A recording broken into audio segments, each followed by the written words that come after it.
al cortar en el cuarto decimal, ese cuarto decimal que es 1 cambia a 2. Y el número redondeado queda 132.3242. Bien, esas reglas ustedes las conocen perfectamente bien desde el colegio. Redondeaban así los números. Y algunas veces decían que en una de las dos alternativas le colocábamos el menor o igual y ahí acababa el problema. Bien, ahora no colocamos el igual. Entonces, el igual lo analizamos acá como un tercer caso, como una tercera regla. Si el quinto dígito, si el dígito de sub k más 1, que es el siguiente al dígito donde queremos cortar, fuese igual a 5, ahora viene el igual a 5. Aquí desglosamos esto en el siguiente análisis. Si existen dígitos distintos de 0 a la derecha del d sub k más 1, entonces el d sub k se aumenta en 1. Se le suma al d sub k un 1 de la posición correspondiente. Si no existe dígito distinto de 0 a la derecha de sub k más 1, entonces la adición se deja al azar de la siguiente manera. Si d sub k, el dígito que estamos con el último dígito que quedamos, el d sub k, es par, entonces se mantiene igual, no se altera. Y si ese último dígito de sub k es impar, entonces se le aumenta 1. Bien, esas son nuestras reglas de redondeo. Veamos una aplicación de este último caso. Vamos a abrirnos una pizarra para trabajar esto. Imaginemos lo siguiente. X sea igual a 32.4152. Un segundo.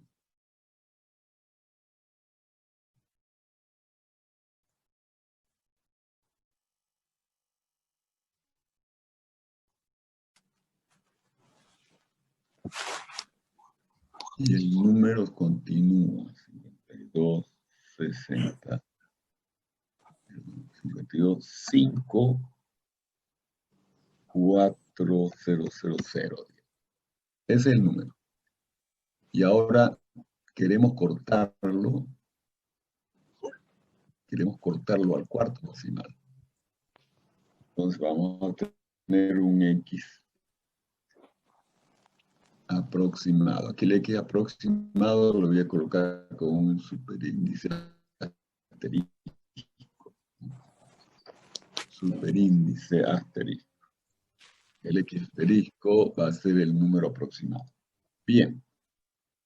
Entonces tenemos 32.415.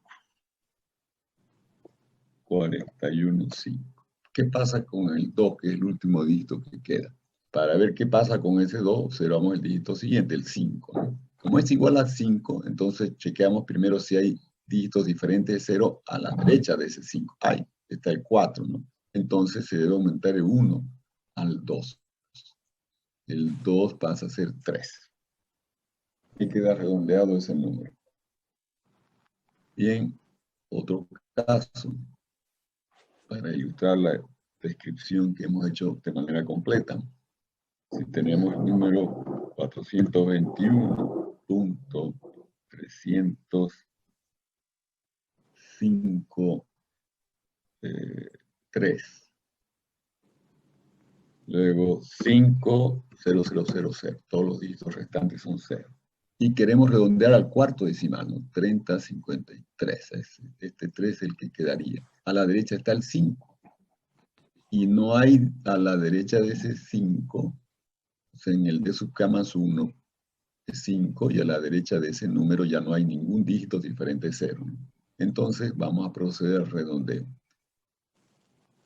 Como el dígito de sub k más 1 es igual a 5, y no existen dígitos diferentes de 0 a la derecha de él, entonces procedemos a analizar el número 3. El número 3, que es el dígito de sub k, que es el cuarto decimal en este caso, con el que me voy a quedar, es impar. Entonces, si es impar, se le suma 1 para volverlo par. Y entonces el resultado va a ser esto así. El número redondeado da igual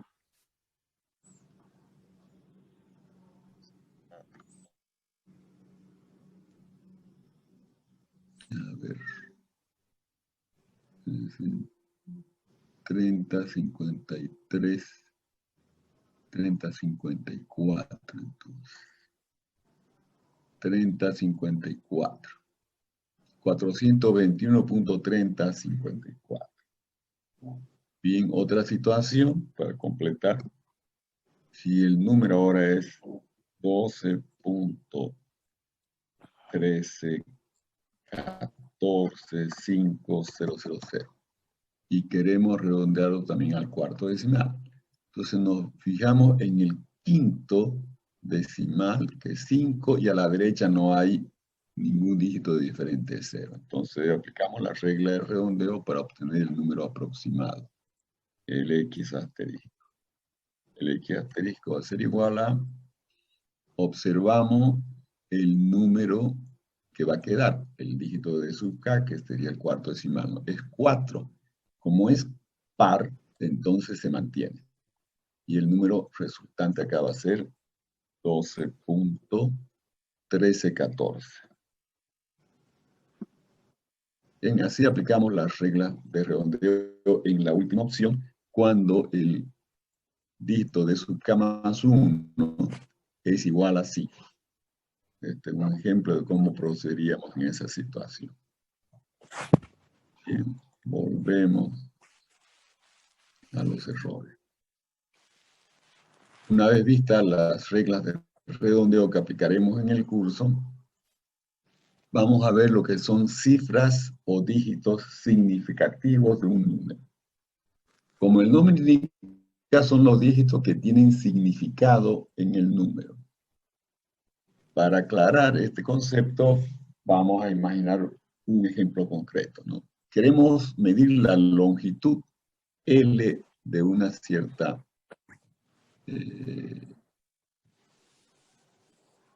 dimensión. Por ejemplo, el lado de una pared o largo de una pared. L representa acá el número exacto. Y vamos a utilizar como unidad de medida el metro. Y sabemos que el metro tiene una graduación de decímetros, centímetros y milímetros. Y no tiene más graduación. Esas son las subunidades en que se divide el metro. La unidad más pequeña, entonces, la de milímetro. Bien, resulta que viene un primer operador y registra la siguiente medida. 2 metros, 1 decímetro, 5 centímetros, 1 milímetro. Bien, y ahí terminó la graduación del metro. Pero entre milímetro y milímetro, él todavía puede estimar qué pedacito del milímetro le queda pendiente. Y estima que es 3 décimas de milímetro. Entonces estimó las décimas de milímetro, por lo tanto, ese último número que representa décima de milímetro ya no tiene un carácter exacto, porque no fue obtenido en base a la graduación. ¿Sí? Dígame. ¿Alguien quería preguntar algo?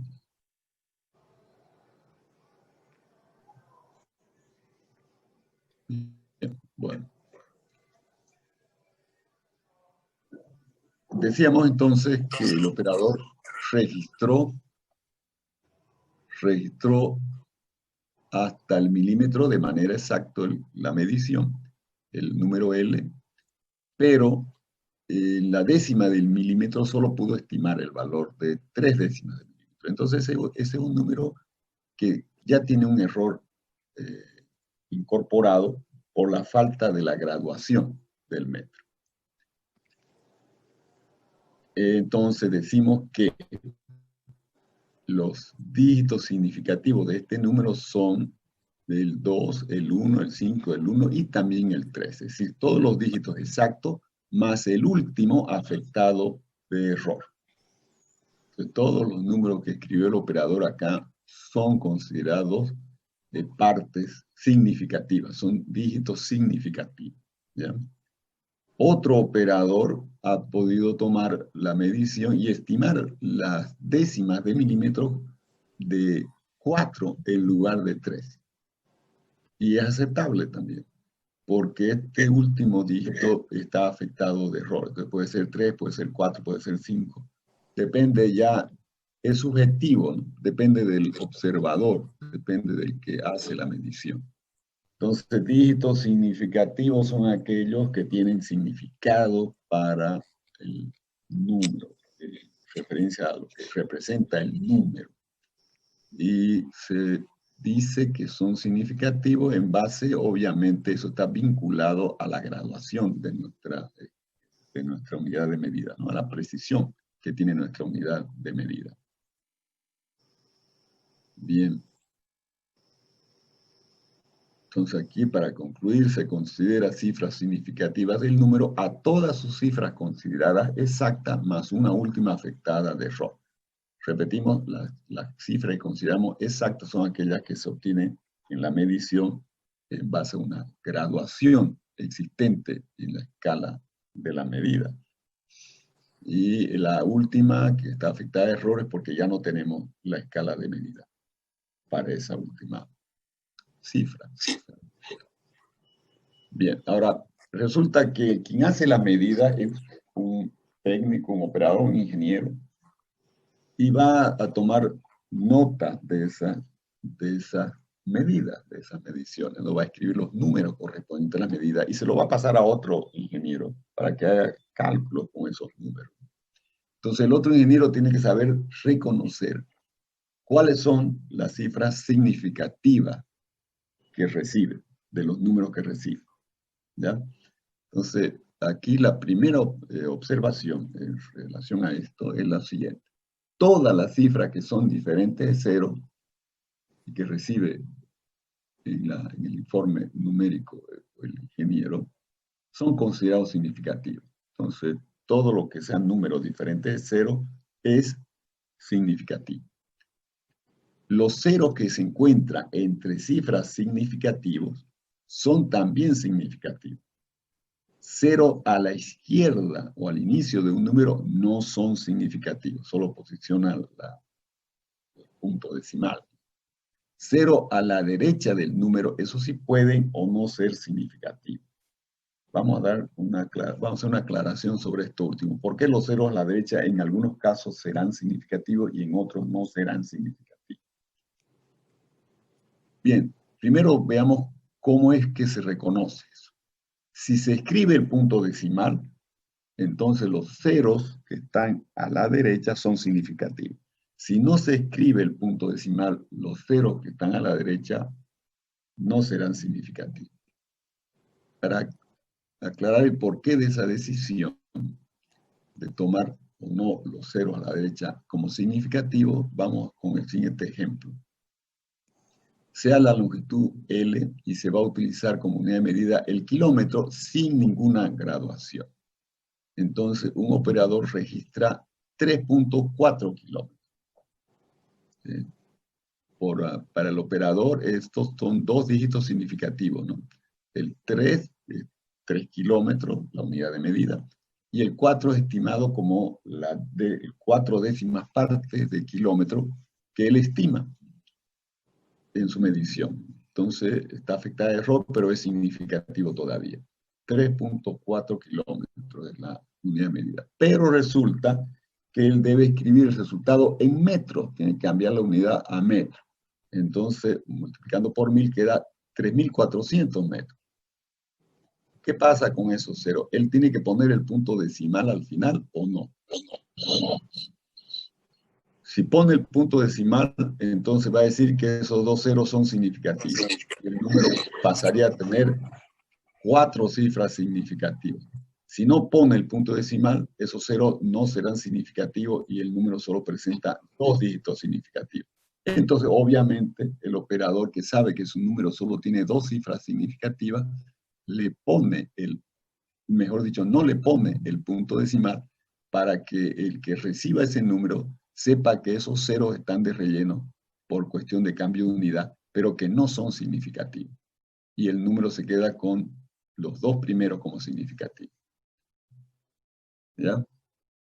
Esa es la situación para aclarar, digamos, por qué los ceros al final pueden o no ser significativos. No sé si alguien tiene una duda hasta este momento de lo que hemos explicado. Pueden preguntar.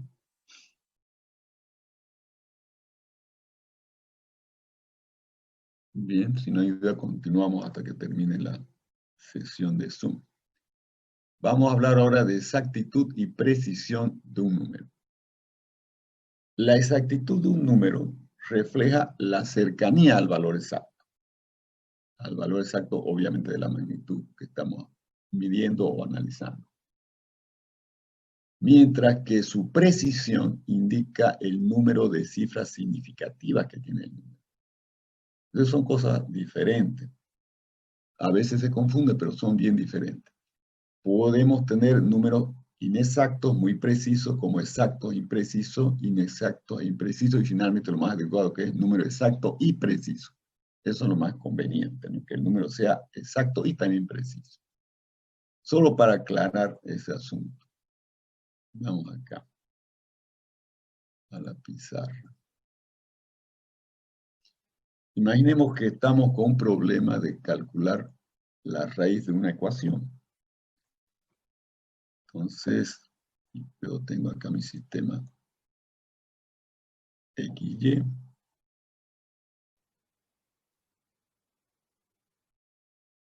Y en Y yo voy a graficar f de x, donde f de x representa una ecuación, porque la igualamos a 0. F de x igual a 0. Esa es una ecuación que quiero resolver, y el gráfico de f de x que queda al lado izquierdo de esta ecuación es el siguiente.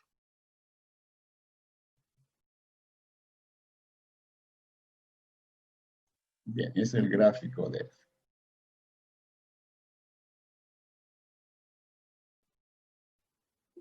Gráfico de f. Entonces, obviamente, el 0 se encuentra aquí donde intersectan. No, y vale 0, o f de x igual a 0 en este punto, donde intersecta el gráfico al eje x. Esa es la raíz de la ecuación que estamos analizando. Aquí está nuestra raíz. Este es el número, que es la raíz. Imaginemos que ese número sea lo siguiente. R, la raíz, igual a 3.1421, redondeado ahí al cuarto decimal. Esta sería nuestra raíz. Bien. Ahora, si yo me equivoqué en el proceso de cálculo y obtuve este número por acá, y obtuve un número diferente de eso, obviamente. Digamos R1. R1.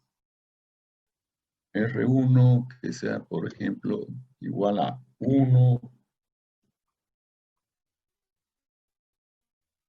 1.14325128 7, etc. Bien, este número no es exacto, está bien lejos del valor exacto, pero es preciso porque tiene varias cifras significativas. Tiene 1, 2, 3, 4, 5, 6, 7, 8, 9, 10 cifras significativas. 10 cifras significativas. Entonces,